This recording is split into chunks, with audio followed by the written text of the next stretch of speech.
So we've completely renovated the house, and I'm so excited to show you what it looks like, which I will a little bit later on in the video. But first, I want to catch you up a little bit. So sadly, we did not reach the 6-week deadline that I had. I know it was a bit overly ambitious, but it took us about 8 weeks to complete. And really, to be honest, I ran out of money and it took me a little bit longer because I had to figure some things out. But had I had enough money to finish everything, I'm confident that we would have finished in 6 weeks for sure. So while we're talking about money, if you remember in my first video, the land bank quoted about $35K for that house, and I ended up spending about $18K, and that actually included the $2,000. So if you remember, the $2,000 was the cost of the house and the closing fees, and then the other $16,000 was spent towards renovations. If you watch my second video when I did a walkthrough, you'll see that the house didn't have no wires. It didn't have a tub, a toilet. It was basically a shell. So to have completed a whole house for under $20K and it's nice and livable is really good. I was on a budget, so I didn't do like stainless steel everything. I don't have like an island in the kitchen. It's not that updated, but it's very nice.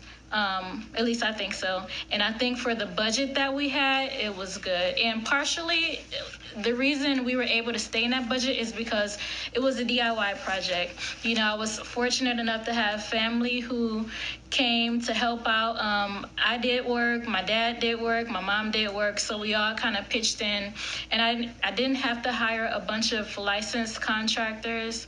I pulled my own permits. But we did have a few licensed contractors. What did we need? Someone for HVAC. Yeah. Electric, and partially for plumbing. Yeah. So you guys can do it for that price if you don't plan on getting all licensed contractors. But if you go that route, you will spend more money. So I'm going to show you some before and after pictures, and then I'll be right back.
We're back. Hopefully you enjoyed the before and after pictures.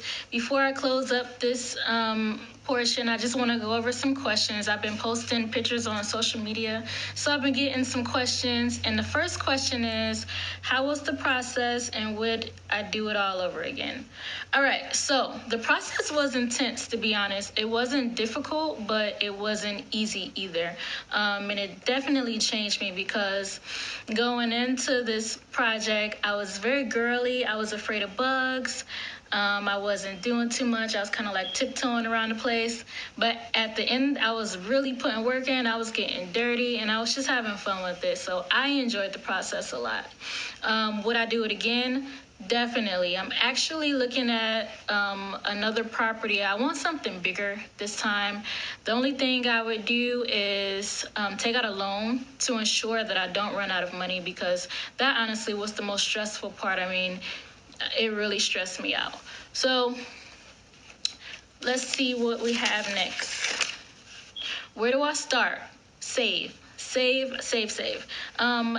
Of course, you want to use other people's money, i.e., loans, credit cards, whatever. But you also want to have money of your own saved. And I know some people say, oh, they can't save or they have a difficult time saving.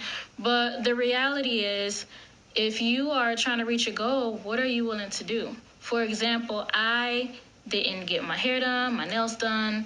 I normally have a very healthy diet. I was eating badly, which you don't have to eat badly, but I was on like a ramen noodle sandwich type diet, and I started drinking coffee, which is not even my thing. I hate coffee, but I needed it. I felt like I needed it.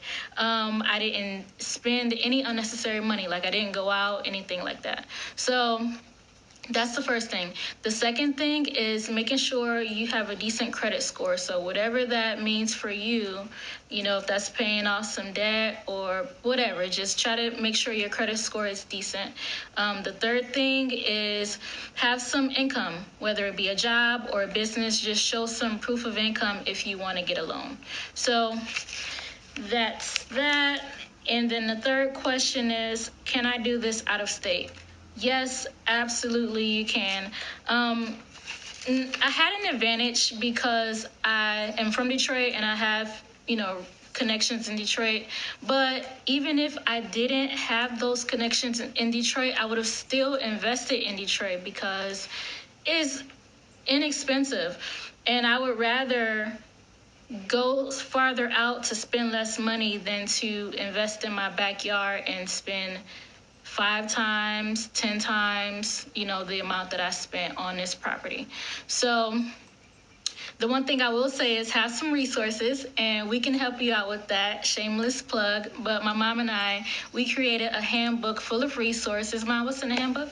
Okay, so inside the handbook, you'll find information on why you should invest in Detroit, more information about the Detroit Land Bank, bidding, inspection and condition reports, permits, how to pull a permit as a homeowner, inspections from the people at the land bank, resources on construction companies you can use just in case you decide to go with a construction company, security and alarm companies, insurance, funding and mortgage lenders, property management companies, real estate agents, just in case you decide to list the property, appraisers, utilities, and tax information. And also more information on the Detroit districts and the areas.